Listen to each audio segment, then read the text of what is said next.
যে বেড়া আমার মাকে কাঁদাচ্ছে, যে বেড়া আমার সুজনকে আমার কাছ থেকে দূরে সরিয়ে দিয়েছে, যে বেড়া ভাইকে পর করে দিচ্ছে, ওই বেড়া আমি রাখবো না, ওই বেড়া আমি মানি না, ওই বেড়া আমি ভেঙে ফেলবো, ভেঙে ফেলবো। কেন মিথ্যে বলছো? তোমার সাথে সুরনও খেটে ওই জমিটা করেছে। ভাই হয়ে ভাইকে ঠকাতে চাও? না না, ও আমাকে ঠকাবে কেন? আমি ওসব চাই না। আমরা চাই। ওই গুন্ডাটার সঙ্গে আমরা থাকতে চাই না। এটাই কি আপনার শেষ জাদু? সুজন যেন আপনাকে না বলতে পারে? আমি ঠাম্মার সাথে যাবো। শয়তান ছেলে, দিন রাত শুধু ঠাকুমা ঠাকুমা। তোমার মাকে জিজ্ঞেস করো, রাত দুপুরে নাতিকে নিয়ে কিসের এত ঢলাঢলি? আয় আয় বলছি। না আমায় ছেড়ে দাও, আমি ঠাম্মার কাছে শোবো। ঠাকুমার কাছে শুবো? জানো না উনি কোন ধরনের ঠাকুমা? চল না আমায় ছেড়ে দাও, আমি ঠাকুমার কাছে শোবো। তোমার এত কিছুর পরেও শিক্ষা হয়নি? ছেলেটা তোমার জন্য মার খেয়ে মরবে নাকি?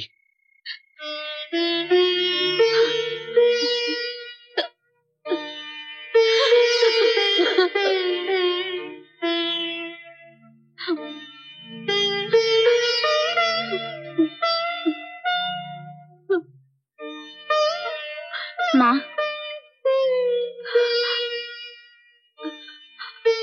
মা তুমি কেঁদো না মা। তুই এত রাত পর্যন্ত জেগে আছিস কেন? তোমার কান্না শুনে উঠে এলাম মা। সুরেন কি করছে রে? ঘুমিয়ে পড়েছে মা।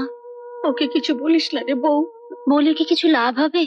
শুধু চিৎকার চেঁচামেচি বাড়বে। তুমি শুধু শুধু এত দুঃখ বাড়াতে যাও কেন মা? ওই যে সুজন করে আমার কাছে আসতে দিচ্ছে না, ওই সুজনকে নিয়ে আমি তো শ্বশুরের দুঃখ ভুলে থাকি মা।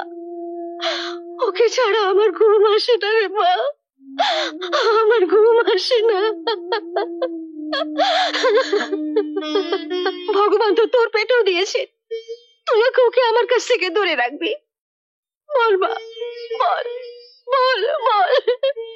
আমি যখন তোমার, আমার সন্তানকে পর হবে, তোমারই থাকবে। তুই আমার বড় বউ, আমার নয়?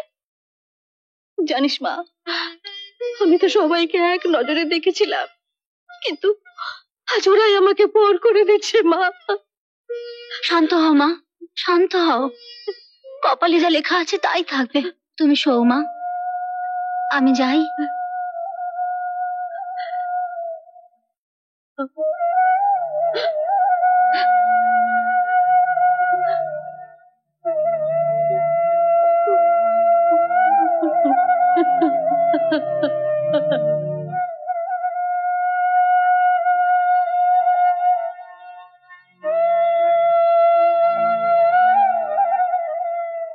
কি গো, এখনো ঘুমোওনি? মা কাঁদছে না? না মানে? লুকিও না আমার কাছে, আমি সব বুঝি। ওরা সুজনকে মার কাছ থেকে ছিনিয়ে নিয়ে গেছে। মা সারা রাত ধরে চোখে জল ফেলবে, ঘুমোতে পারবে না। উঠছো কেন? উঠবো না? মার কান্না শুনে আমি বিছানায় শুয়ে থাকবো? মা কাঁদবে। কোথায় যাচ্ছ? ভেঙে ফেলবো, ওই বেড়া আমি ভেঙে ফেলবো। যে বেড়া আমার মাকে কাঁদায় সে বেড়া আমি মানি না। দোহাই তোমার, এত রাতে আর গন্ডগোল করো না। কেন করবো না? যে বেড়া আমার মাকে কাঁদাচ্ছে, যে বেড়া আমার সুজনকে আমার কাছ থেকে দূরে সরিয়ে দিয়েছে, যে বেড়া ভাইকে পর করে দিচ্ছে, ওই বেড়া আমি রাখবো না, ওই বেড়া আমি মানি না, ওই বেড়া আমি ভেঙে ফেলবো, ভেঙে ফেলবো। ভেঙে ফেলবো। তুই কি করছিস সুরেন? হায় হায়, এ তুই কি করছিস? এটা কি করছিস সুরেন? ও শুনছো, আজ বেড়া ভাঙছে, কাল তোমার মাথা ভাঙবে, পরশুদিন আমাদের ঘর ভাঙবে। এখনই লোকজন ডেকে ওই গুন্ডাটাকে সবকিছু ভাগ করে দাও, সালিশি বসাও। না, ভাগ আমি মানি না। পারবি আমার মাকে ভাগ করতে? পারবি আমার সুজনকে ভাগ করতে? পারবি তোর হৃদয়টাকে ভাগ করতে? যে হৃদয় একদিন ছিল স্নেহ, মায়া, মমতা। ছেলেবেলা থেকে যে কাঁধে করে তুই আমাকে বয়ে এসেছিস, বাবা মারা যেতে সেই কাঁধের বোঝা এত সহজে হালকা করে দিস না দাদা। তাই আমি বেঁচে থাকতে বাড়ি আমি ভাগ হতে দেবো না। ভাগ তো তোমাকে মানতেই হবে সুরেন। তোমাদের ভাই ভাই যখন বনিমানা নেই, তখন ভাগ হয়ে যাওয়াই উত্তম। না, এই দৃশ্য না। এই বাড়িতে বেড়া উঠেছে ঠিকই, কিন্তু আমি বেঁচে থাকতে আর পাঁচিল উঠতে দেবো। তোমার বড় ভাই সালিশ বসিয়েছে, সে তোমার সঙ্গে থাকবে না, কাজেই তোমায় তো ভাগাভাগি মেনে নিতেই হবে সুরেন। তোমাদের বিষয় সম্পত্তি কি আছে? কি আর আছে, ওই তো 6 বিঘে জমি, একটা পুকুর আর বাড়ি, এটুকুই বাবা রেখে গিয়েছেন। বাজারের কাছে 8 বিঘা বর্গা জমি আছে, নদীর ধারে 7 বিঘা জমি আছে, সেটা বলছো না কেন? না না, ওটা হিসেবের মধ্যে ধরবেন না। ওকে তুমি বলো না, তুমি ওটা নিজে করেছো। হ্যাঁ মানে ওটা আমি নিজেই করেছি। কেন মিথ্যে বলছো? তোমার সাথে সুরনও খেটে ওই জমিটা করেছে। ভাই হয়ে ভাইকে ঠকাতে চাও? না না, ও আমাকে ঠকাবে কেন? আমি ওসব চাই না। আমরা চাই। ওই গুন্ডাটার সঙ্গে আমরা থাকতে চাই না।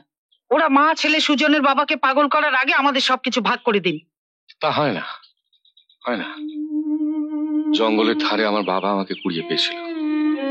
ওই যে দাঁড়িয়ে আছে আমার মা, আমাকে মানুষ করেছে তিল তিল করে। আমার ওই দাদা সকাল সন্ধ্যা আমাকে নিয়ে খেলতো। এ বাড়িতে আমরা ভাইয়ের মতো মানুষ হয়েছি। এই বাড়িতে সম্পত্তি ভাগ হবে, বাবা কষ্ট পাবে, তার হাতটা কাঁদবে, এ হতে পারে না। না, কখনো না। আমি সম্পত্তি চাই না। আমি সবকিছু সুজনকে দিয়ে গেলাম। সব থাক সুজনের জন্য।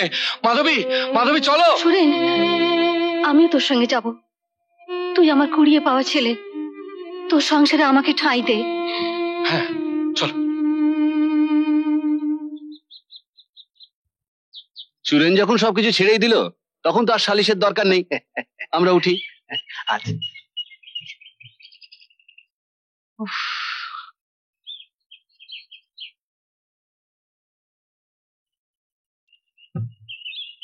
যাবে তো বুঝলুম, কিন্তু উঠবে কোথায়? ভগবানের তৈরি এত বড় পৃথিবীতে কি জায়গার অভাব আছে গো? আচ্ছা। কাকু,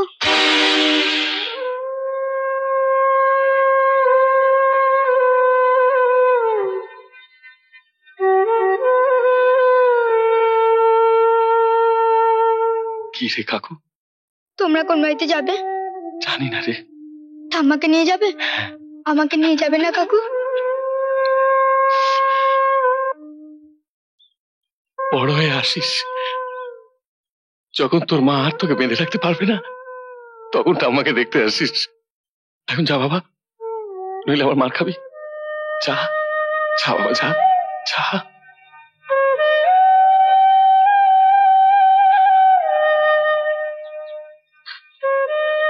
ঠাম্মা,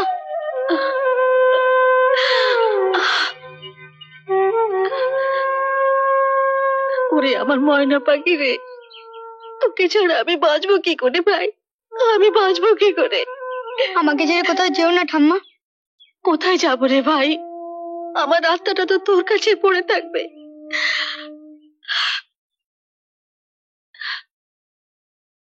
ভগবান তোকে ঠিক দেখবেন। এটা ওর গলা কি পড়ালেন? সিদ্ধি বাবা দেওয়া কবজ। কারো নজর যেন আমার দাদু ভাইয়ের গায়ে না লাগে, জীবনের জন্য কোনো বিপদ না আসে। এটাই কি আপনার শেষ জাদু? সুজন যেন আপনাকে না বলতে পারে? আমি ঠাম্মার সাথে যাবো। শয়তান ছেলে, দিনরাত শুধু ঠাকুমা ঠাকুমা। ঠাম্মা, ঠাম্মা।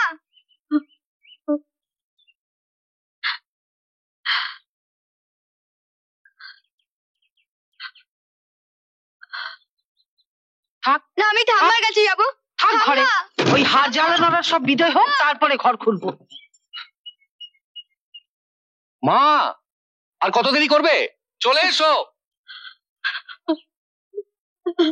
এমন আরো অনেক ভিডিও দেখতে এই চ্যানেলটি সাবস্ক্রাইব করে নিন এবং পাশের বেল আইকনটি প্রেস করে দিন।